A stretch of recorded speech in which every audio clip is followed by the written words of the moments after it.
주님의 은혜가 여러분들 가운데 넘치시기를 축원합니다. 선한 것은 취하고 악한 것은 버리라. 취하는 것은 손으로 붙들라는 얘기죠. 버릴 것은 버리는 거예요. 저희 장모님이 하객동에서 여기 저희 살고 있는 집으로 매입을 해서 이사를 오시면서 그때 벽 찍어보고 싹 새로 이제 인테리어 집 단장을 하고 오셨습니다. 근데 그때 지금 생각을 해보니까 우리 살고 있는데 그 이후로는 뭐 손 하나 댈 게 없으니까 굉장히 이제 집이 지저분해졌어요. 그래서 이게 안 되겠다. 수리를 좀 한번 하자 결정을 하고 준비를 하는데 가격이 만만치가 않더라고요, 정말로. 그런데 오시는 분들마다 하시는 말씀이 있어요. 똑같은 얘기죠. 뭐예요? 뭘 것 같아요? 다 버려. 다 버리라는 거예요. 네. 하지만 그러면서 그래요. 아깝지만 그게 진짜 목사님 거예요. 그러는 거죠. 내 짐은 내 짐인데 어차피 없던 거 생긴 거니까 내 거 아니라는 얘기죠. 없던 대로 생각을 해보라는 거예요. 정말 쓸 것만 남기고 다 버리라고 늘 말씀을 하세요. 우리 최인석 집사 권사님 쪽에는 이쪽으로 이사를 오시면서 정말 아까웠는데 그 조그만 집에 그 당시 먼저 사시던데 왜 놈의 집이 그렇게 많은지 모르겠대요. 다 버렸대요. 그냥 작정을 하고. 부군께서 막 버리니까 권사님도 좀 아쉽지만 그냥 버렸대요. 근데 진짜 여기 와서 어느 때는 입을 옷이 없을 정도로 버렸더래요. 네.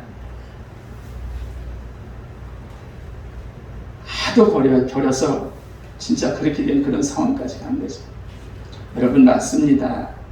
꼭 사용할 것만 남기고 1년에 한두 번 쓰는 거나 안 쓰는 거는 솔직히 버리는 게 나아요. 네.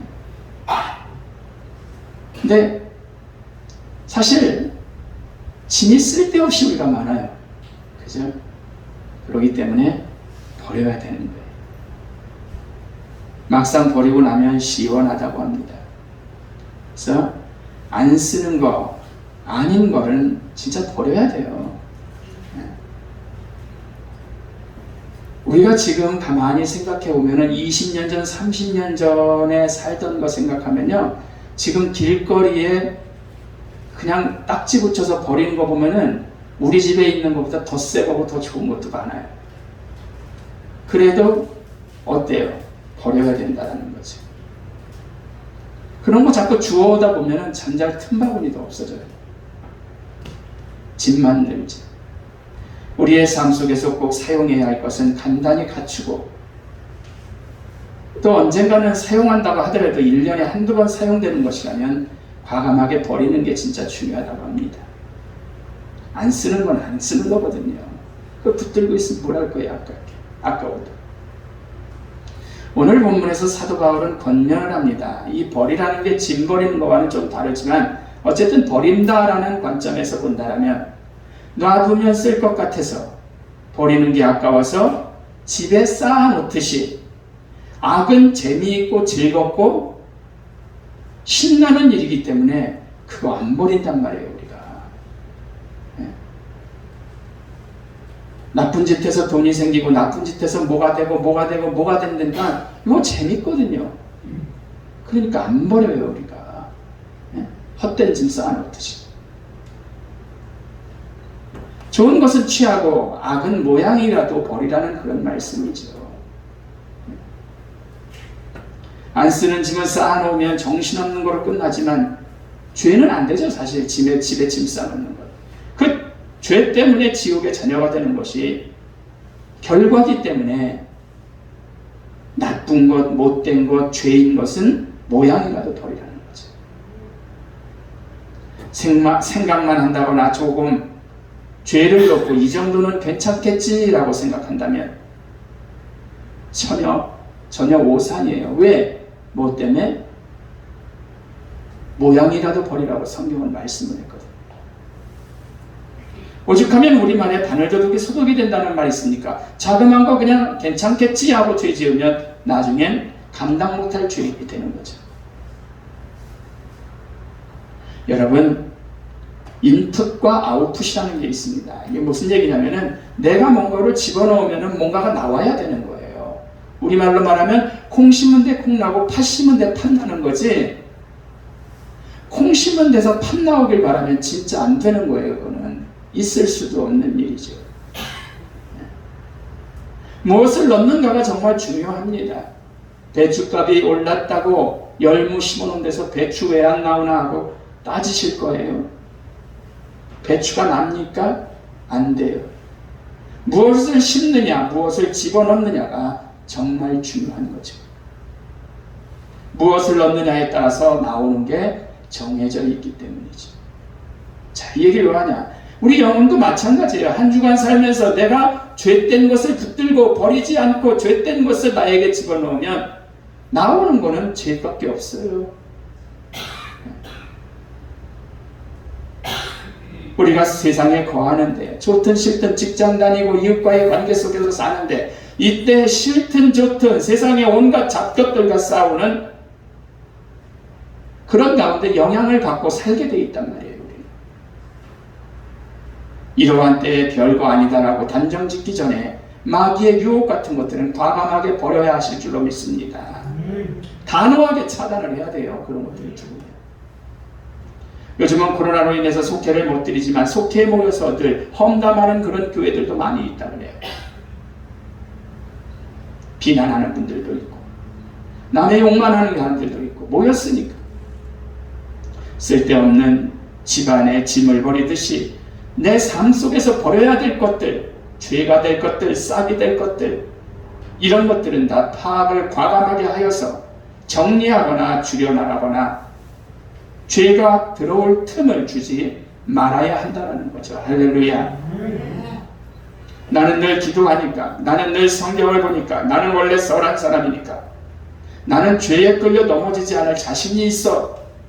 장담하지만 절대 오산입니다. 누구도 쓰러질 수 있다는 거죠. 사울은 초대 이스라엘의 왕이 되었죠. 그쵸? 기도했는데 그것도 하나님께서 사무엘을 통해서 사울을 왕으로 채워주셨단 말이에요. 하지만 결국 그는 축복의 왕이 되지를 못하고 비참하게 끝났습니다. 왜? 하나님 앞에 세움을 받았음에도 불구하고 그렇게 멋지고 하나님을 아는 귀한 사람이었지만 그가 지은 죄 때문에 비참하게 끝났다는 거예요. 악은 버렸어야지요. 다윗도 마찬가지로 영적으로 충만하고 사울을 이어서 왕위를 계승했습니다. 그 역시 단호하게 죄를 자르지는 못했어요. 무너져버리고 말았죠. 우리는 결코 장담할 수가 없는 거예요. 다윗 불쌍하죠. 아들놈의 새끼가 아버지 죽인다고 따라다니면서 시퍼런 칼을 들고 되들었으니 얼마나 비참합니까? 도망다니고. 우리는 결코 장담할 수가 없어요. 그렇기 때문에 죄는 모양이라도 버리라라고 하나님께서 말씀하시는 줄로 믿습니다. 모양이라도 버려야지요. 죄된 것이 내게 오면 무조건 차단을 하세요. 다. 그것이 그리스도의 모습이고 빛과 소금의 역할을 감당하는 그런 모습인 줄로 믿습니다. 여러분, 반면에 좋은 것은 어떻게 해야 돼요? 따라하고 무조건 취해야죠. 할렐루야. 좋은 건 취하시기를 바랍니다. 바벨론의 포로로 잡혀가도 다니엘과 세 친구는 죽음 앞에서도 타협하지 않고 하나님 앞에 예배를 드리는 일에 최선을 다했습니다. 좋은 것은 취한 거예요. 내가 비록 노예의 몸이지만, 잡혀온 포로의 몸이지만 나는 하나님 앞에 예배를 드리는 일에 최선을 다하겠다는 거죠. 좋은 선한 것을 취한 행동이기 때문에 선한 행동을 한 것 때문이기 때문에 불구덩이 속에도 사자불 속에서도 하나님은 그들을 지켜주신 줄로 믿습니다. 요셉도 마찬가지예요. 형제들에게 타국의 노예로 팔려서 얼마나 외로움과 힘든 일이 많았겠습니까? 그러나 그는 죄와 타협치 않고 하나님만 바라보는 가운데 하나님을 경배하고 믿는 것을 선택하고 나아갔다는 거죠. 그 결과 그는 애굽의 총리가 되었고 먹을 것이 없는 시대에 수많은 사람들을 구원하는 아주 위대한 행정가가 됐죠. 애굽의 총리가 되고, 우리가 선한 것을 취하고 하나님만 바라본다면 하나님께서는 반드시 우리에게 복의 복을 더해 주시는 줄로 믿습니다. 이 땅에 살면서 어느 때는 머리까지 올라올 때가 있어요. 그쵸? 진짜 승질나죠. 정말 목사가 아니면 저도 한번 해보고 싶은데 눈치만 보일 때가 있어요. 사람들 관계 속에서. 하지만 하나님을 생각하며 내가 맞더라도 싸움은 좋은 것이 아니기 때문에 모양이라도 버리고 있습니다. 우리나라에 온 선교사들이나 우리 성도들을 볼 때 역시 죽어가면서도 하나님이라는 좋은 것을 취하였던 분들이죠. 반면에 신사참배 혹은 권력에 빌붙어서 편하게 살 수 있었지만 모양이라도 버린 선조들이 얼마나 많으냐라는 거죠. 죄이기 때문에 모양이라도 버린 거죠. 이제라도 죄에서 벗어나 모양이라도 버리는 삶을 살아야 하시기를 바랍니다. 그리고 선한 것은 취해야죠. 좋은 건 취해야 돼요. 좋은 건 따라요. 지금까지 내가 양다리 걸치며 살아왔지만 죄와 선한 일에 이제부터는 과감히 이제부터라도 하나님만 바라보는 죄는 모양이라도 버리는 그런 멋진 삶을 사시기를 바랍니다. 옛사람을 벗어 버리자는 말이에요. 언제까지 옛날에 그 짓 하던 걸 붙들고 있을 거예요. 과거에 얽매이지 마시기 바랍니다. 뒤를 돌아보지 말고 하나님만 바라보며 나아가시기를 바랍니다. 집에 살림살이로 말하자면 쓰지도 않는 것, 버리는 것에 미련같이 말자라는 거죠. 단호해야 되는 거예요. 네. 일본에서 유행한 말인데 미니멈 라이프라고 합니다. 그걸 다 버리고 아무것도 없어요. 딱 쓰는 것만 가지고 있는 거죠. 우리가 잘 아는 김유신 장군 얘기를 하고 말씀을 마치고자 합니다. 김유신 장군이 젊어서 늘 주색에 빠졌대요. 아시잖아요. 다 교과서에도 나왔으니까.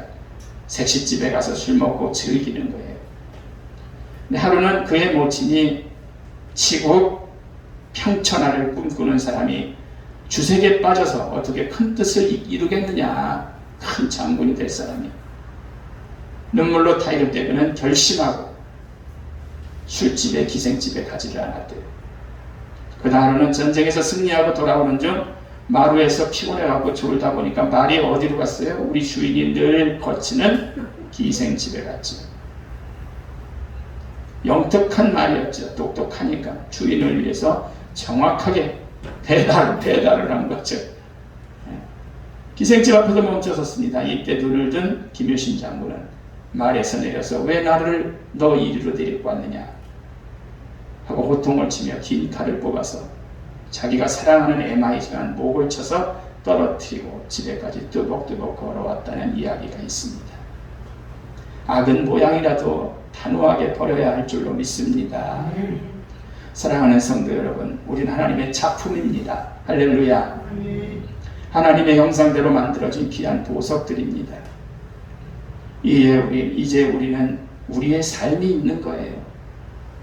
격에 맞게 사는 삶입니다. 좋은 것은 하나님께 영광이 되는 일에는 달려들어 취해야 합니다. 반면에 그것이 악이면 모양이라도 보지를 말아야죠. 바라기는 하나님의 말씀대로 버릴 것 버리고 취할 것 취하는 가운데 하나님께 이 땅에서 사랑받고 훗날 천국에서 축복을 받는 귀한 성도님들 되시기를 주의 이름으로 부탁을 드립니다. 기도합니다.